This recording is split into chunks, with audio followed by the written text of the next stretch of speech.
Troy, the biggest surprise for you on the 53-man roster and/or the practice squad for the Broncos?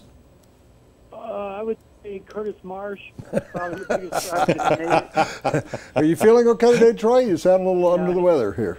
Yeah, they saw something on him, basically that he's going to be able to cover kicks and punts. He's there for his speed.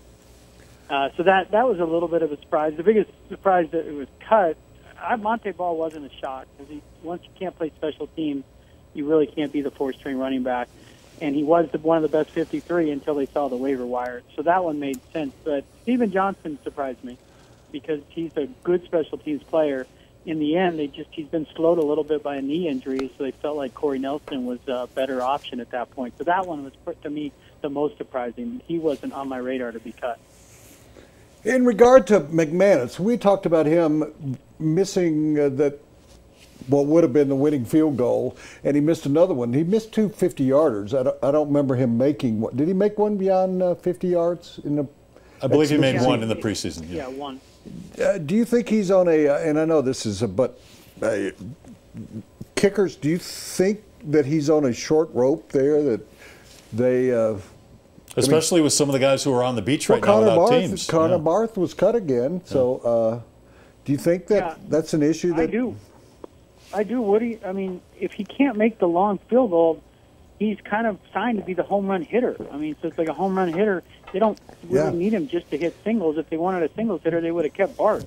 That's sort of like you're describing like Kingman. Remember? Yeah. Played for the A's. Dave Kingman, that's a problem. Dave Kingman. Yeah. He hit like 219. He's got to do better. Yeah. In turning to, I'm going to ask this of Les later, so we won't get involved in this. What do you think is the weakest unit now on the Broncos? Well, special teams right now for me is, because we don't really know how Emmanuel Sanders is going to return punts, and if he's great, that's fantastic. Can he stay healthy? There's a huge risk reward there involved, and McManus has been shaky. So Bolin really hasn't played much in the preseason. So special teams and their coverage was an issue early. So special teams for me is the weakest area on paper going into the season. Defensive line could be the biggest concern, because can they stop the run with this defense?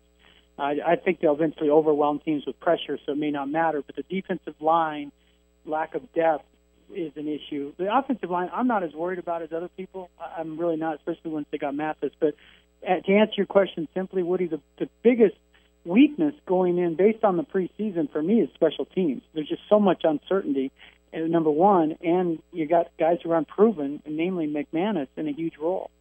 This portion of the big stuff brought to you by the Harmony Foundation. If you have a problem, or you know somebody who does, you might want to check them out at harmonyfoundationinc.com. They've got a beautiful, private, 45-acre mountain campus right next to Estes Park. It is the premier program for drug and alcohol addiction in the region. So check out harmonyfoundationinc.com.